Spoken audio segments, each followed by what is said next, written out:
Once again, welcome to my revisitation of the MERP system for Middle Earth. This particular book right here is one of two. It's the Middle Earth Adventure Guidebook.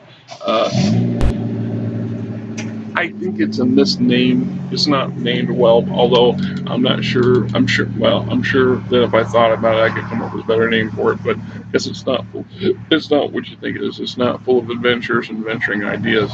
Uh, Well, for most part, it's a language book. It's a dictionary. It's teaching you the English language or the Elvish language, right?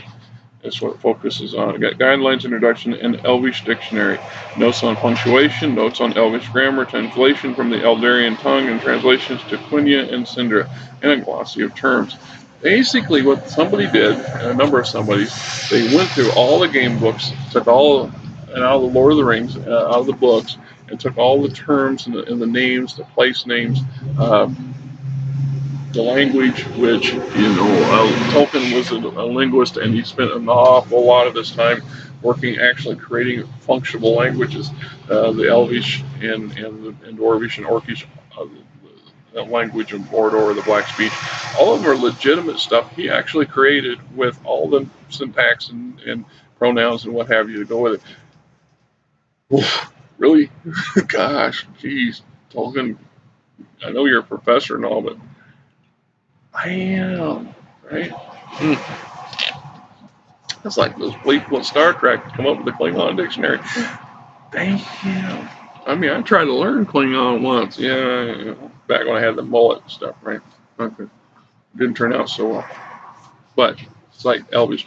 If you really truly want to be that kind of a GM, you really love that depth.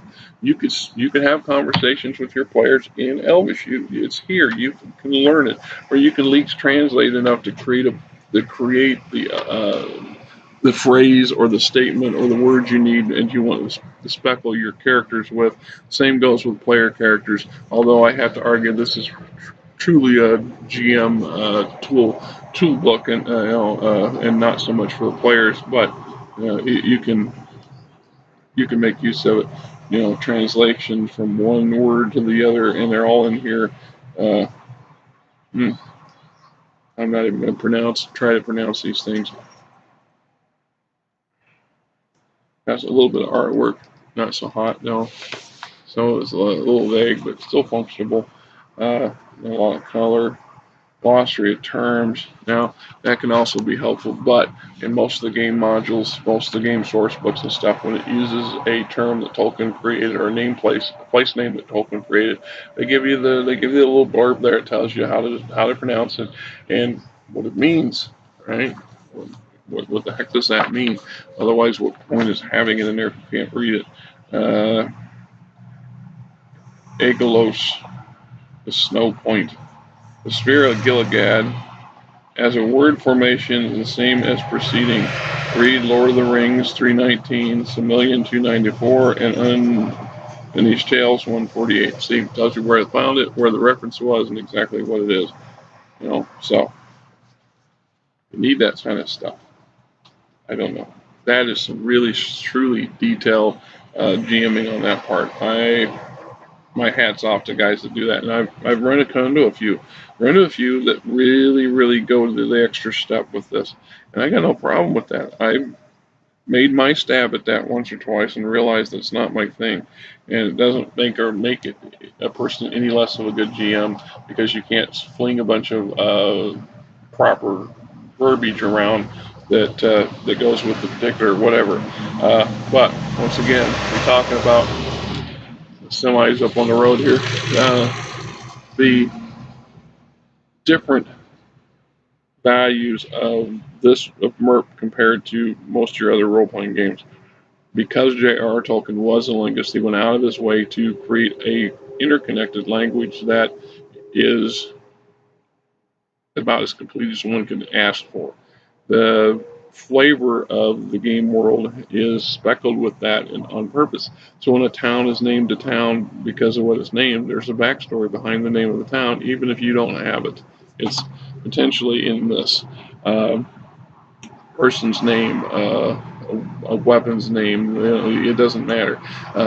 Tolkien had come up with material to find a way so we could give it more life than what it was. You won't find that level of, okay, Dungeons and Dragons, that's my fallback for most things. Want to have the bulk of my stuff in fantasy is Lord of the Rings, or is Dungeons and Dragons, and then Lord of the Rings. The We talk about the Elvish language, elves talking in their own native language, blah blah blah blah blah. But they never went out of their way to create the actual language. They didn't have to, because Tolkien did it for us, and that's pretty much what this helps with. You're not going to find a whole slew of other. It's not a treasure guide. He's got the Ice has got those. We'll find one of those eventually here as we go through my pile of stuff. Uh, but as a read, I'm not gonna lie. I sit here and say I sat down and read this like it was a novel. I never have. It's like reading a dictionary, and I'm not reading a dictionary. On the other hand, there were times, and I got curious. What is that word? And I didn't want to go flipping through a bunch of books trying to figure it out. This one allowed me to go through and go, oh, that's what that is.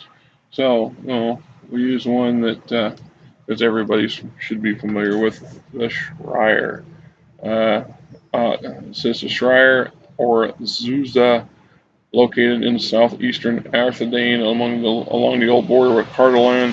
The Shire is a fertile countryside area covering over 18,000 square miles. In Third Age 1601, King Argleb II granted the region to the Hobbits, otherwise aged the Kuduk, led by the brothers Blanco and Marcho of the Falahab tribe. Within the next 30 years, the majority of all the three tribes of the Hobbits migrated to the Shire, where they set up their own semi-autonomous society. The Shire survived the downfall of Arthedain in Third Age 1974.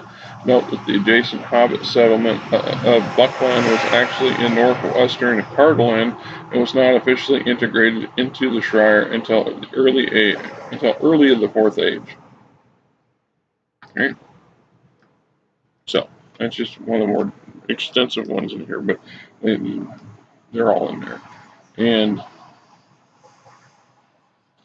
course, thanks to Ice, we have a small section in the back for some more interesting character types and stuff. But the majority of this is basically a dictionary of terms and terminologies for Middle Earth.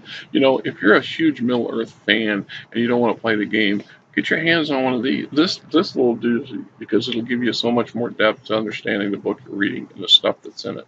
If you're a huge language geek who truly goes to the extra mile to learn a damn language, this is an essential thing to have. I'm sure you probably already have something along these lines that was made by somebody that's not game related, but the principle is the same, right? So, this named Adventure Guidebook should be the Middle Earth Dictionary, the Middle Earth Elvish Dictionary. Buy it, don't buy it, don't hate the game.